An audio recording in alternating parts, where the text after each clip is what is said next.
شروع اللہ کے نام سے جو بڑا مہربان نہایت رحم کرنے والا ہے۔ ہر حال میں اپنے اندر برداشت پیدا کیجیے، کیونکہ معلوم نہیں آپ کو کون کون برداشت کر رہا ہے۔ روز و شب کے میلے میں غفلتوں کے مارے ہم شاید یہ سمجھتے ہیں ہم نے جس کو دفنایا بس اسی کو مرنا تھا۔ کچھ لوگوں کو صرف معاف کیا جا سکتا ہے، لیکن پھر سے نہ ہی اعتبار کیا جا سکتا ہے اور نہ ہی دل صاف کیا جا سکتا ہے۔ ہم لوگ کسی طائف، بد کردار، برے انسان پر اس لیے بھی آسانی سے انگلی اٹھا دیتے ہیں کیونکہ اللہ نے ہماری کرتوتیں ہمارے ماتھے پر نہیں لکھیں، ورنہ ہم لوگ کسی پر انگلی اٹھانا تو دور، گھر سے باہر بھی منہ لپیٹ کر نکلتے، نظریں نیچی کر کے چلتے۔ محبت اللہ سے شروع ہو جائے تو ملاقات کی تڑپ فجر سے شروع ہوتی ہے اور تہجد پر ختم۔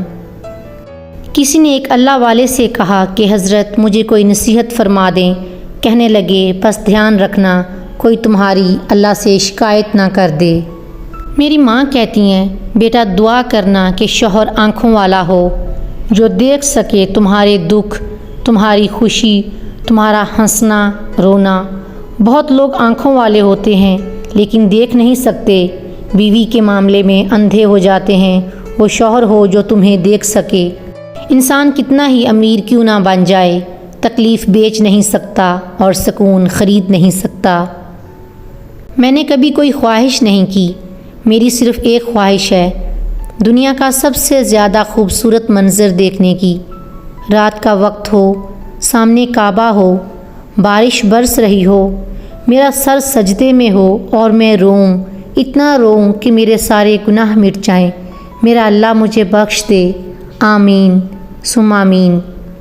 اپنے ٹوٹے ہوئے پاؤں پر چلتے رہیں، لیکن کسی کے کاندھے پر اپنے ہاتھ کے نشان مت چھوڑیں۔ اور پھر صبر کی منزل تو وہی طے کرتے ہیں جن میں یقین کرنے کا حوصلہ ہو۔ اچھے دن کے انتظار میں ساری عمر گزر جاتی ہے اور پھر پتہ چلتا ہے کہ جو گزر گئے وہی دن اچھے تھے۔ اپنے سے کمتر کی طرف دیکھو۔ رسول اللہ صلی اللہ علیہ وآلہ وسلم نے فرمایا، جب تم میں سے کوئی شخص اس کی طرف دیکھے جسے مال اور جمال میں فضیلت حاصل ہے تو اس کو بھی دیکھے جو اس سے کمتر ہے جس پر خود اسے فضیلت حاصل ہے۔ عورت کے لیے ضروری ہے کہ گناہ کرنے سے پہلے وہ اپنے آپ پر ترس ضرور کھائے، کیونکہ گناہ کرنے والی عورت کو توبہ کے بعد خدا تو معاف کر دیتا ہے لیکن لوگ معاف نہیں کرتے۔ بعض جگہ ہار جانا جیت سے بہتر ہوتا ہے۔ بحث ہار جائیں، دوست مت کھوئیں، ضد ہار جائیں، والدین کا دل مت دکھائیں، انا ہار جائیں، سچائی کا دامن نہ چھوڑیں، اور بھلے خود کو ہار جائیں، عزت نفس کو کبھی ہاتھ سے مت جانے دیں۔ امیر المومنین سیدنا علی بن ابی طالب رضی اللہ تعالیٰ عنہ فرماتے ہیں، ان قریب کمر توڑ دینے والے شدید فتنے اور نہ ختم ہونے والی طویل آزمائشیں آئیں گی، سو بہت جلد باز، باتیں پھیلانے والے اور ہر مسئلے میں بولنے والے مت بنو۔ آج اگر زندگی مشکل ہے تو کل کی آسانی کا وعدہ بھی اللہ نے کیا ہے۔ اللہ سے مانگو، خوب مانگو، اللہ تمہیں امید سے بڑھ کر دے گا انشاءاللہ۔ ایک انسان آپ کو مل کر خوش ہوتا ہے، دوسرا آپ کو چھوڑ کر خوش ہوتا ہے۔ آپ پریشان نہ ہوں، اصل نقطہ یہ ہے آپ دونوں کی خوشی کا ذریعہ ہیں۔ ماضی کے اچھے تعلقات کی لاج ضرور رکھنی چاہیے، یہی چیز انسان کے ظرف اور شخصیت کو واضح کرتی ہے۔ اللہ پر بھروسہ اس پھول کی طرح رکھیں جو راستے کے کنارے اگتا ہے، جسے نہ کسی نے بویا ہوتا ہے، نہ کوئی راہگیر اسے پانی دیتا ہے، اللہ ہی اس کا خیال رکھتا ہے۔ رزق کی خاطر لباس گندا کرنا ضمیر گندا کرنے سے بہت بہتر ہے۔ خود کو اتنا مصروف رکھو کہ گناہ کرنے کو بھی وقت نہ ملے۔ ان لوگوں کا ضمیر ہمیشہ زندہ رہتا ہے جو خدا خوفی رکھتے ہیں۔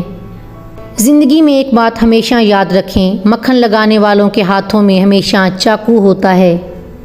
اور پتہ ہے جب ہم زندگی کو رب کی رضا کے مطابق جینا شروع کرتے ہیں تو خوشیاں خود بخود ہی ہمارا دروازہ کھٹکھٹانے لگتی ہیں۔ برائی کی مثال ایسے ہے جیسے پہاڑ سے اترنا، ایک قدم اٹھاؤ تو باقی خود بخود اٹھتے چلے جاتے ہیں، اور اچھائی کی مثال ایسی ہے جیسے پہاڑ پر چڑھنا، ہر اگلا قدم پچھلے قدم سے مشکل ہوتا ہے مگر ہر قدم پر بلندی ملتی ہے۔ آپ صرف عزت دیں، لوگ اچھے ہیں یا گھٹیا خود بخود سامنے آ جائیں گے۔ خود ساختہ نفرتیں پال کر کسی کی ذات پر کوئی اثر نہیں پڑتا، ہاں مگر ہم اپنا دل کالا اور خون سفید کر لیتے ہیں۔ صبر، شکر، ذکر اور فکر چاروں بہت بڑا درجہ رکھتے ہیں۔ صبر سے مصائب و مشکلات ٹل جاتی ہیں، شکر سے نعمتوں میں اضافہ ہوتا ہے، ذکر سے درجات بلند ہوتے ہیں اور فکر سے انسان گناہوں سے رک جاتا ہے۔ ایک لڑکی کے لیے سب سے بدترین پہچان یہ ہے کہ وہ ایک نامحرم کی دوست کہلائے۔ یاد رکھیں، ایک لڑکے کی تربیت صرف ایک فرد کی تربیت ہوتی ہے جبکہ ایک لڑکی کی تربیت پورے خاندان کی تربیت ہوتی ہے۔ پتہ ہے کیا، اس دنیا میں آپ کو بہت سی تکلیفیں ملیں گی اور بہت سے مسائل آئیں گے، اور اس بات کی تو گارنٹی ہے کہ آپ ہمیشہ لوگوں کی طرف سے مایوس ہو جائیں گے۔ آپ کی زندگی میں بہت سے برے لوگ ضرور آئیں گے اور ان لوگوں کی وجہ سے آپ بہت غمگین ہو جائیں گے۔ اس لیے آپ کو میرا ایک مشورہ ہے، لوگوں میں الجھنا چھوڑ دیں اور ان کی باتوں کو دل و دماغ پر سوار نہ کر لیں۔ آپ اپنے آپ کو تنہائی پسند بنا دیں، اپنا بیسٹ فرینڈ صرف اللہ کو بنائیں۔ اس دنیا میں آپ کو دکھ ملیں گے اور بس اسی کا نام تو زندگی ہے۔ آپ ایک بات آزما لیں کہ آپ جتنا لوگوں سے دور رہیں گے اتنا ہی خوش رہیں گے۔ معلوم نہ تھا اتنا کچھ ہے گھر میں بیچنے کے لیے، زمین سے لے کر ضمیر تک سب بک رہا ہے۔ جو آپس میں لڑتے ہیں، پھر وہ چاہے سگے بھائی ہوں، خاندان ہو یا ایک ہی ملک میں بسنے والی قومیں، ان کو دشمن کی ضرورت نہیں پڑتی، وہ اپنی موت آپ ہی مر جاتے ہیں۔ اس لیے درگزر کرنا سیکھو، زندگی خود بخود آسان ہو جائے گی۔ میں نے زندگی سے سیکھا ہے، جو لوگ زندگی میں کوشش نہیں کرتے وہ پھر سازش کرتے ہیں، جو لوگ آپ سے مقابلہ نہیں کر سکتے وہ پھر آپ کی برائی کرتے ہیں۔ زندگی کی ریس میں جو لوگ آپ کو دوڑ کر ہرا نہیں سکتے وہ آپ کو توڑ کر ہرانے کی کوشش کرتے ہیں۔ برائی کی طرف نفس دوڑ کر جاتا ہے جبکہ نیکی کی طرف اسے گھسیٹ کر لانا پڑتا ہے۔ اپنی زندگی میں رنگ بھرنے کا اختیار کسی کو نہ دیں، ہو سکتا ہے کہ اس کے پاس سیاہ رنگ کے سوا کوئی اور رنگ ہی نہ ہو۔ جو شخص کوئی گناہ کرے تو وہ اچھی طرح وضو کرے، پھر کھڑا ہو کر 2 رکعت نماز پڑھے، اللہ تعالیٰ سے معافی مانگے تو اللہ تعالیٰ اسے معاف کر دیتا ہے۔ رسول اللہ صلی اللہ علیہ وآلہ وسلم نے ارشاد فرمایا، گناہ سے توبہ کرنے والا اس شخص جیسا ہے جس نے کوئی گناہ کیا ہی نہ ہو۔ شیخ عبد القادر جیلانی فرماتے ہیں، تو اللہ کی راہ میں مستحق کو بھی دے اور اسے بھی دے جو مستحق نہیں، اللہ تجھے وہ دے گا جس کا تو مستحق ہے اور وہ بھی دے گا جس کا تو مستحق نہیں۔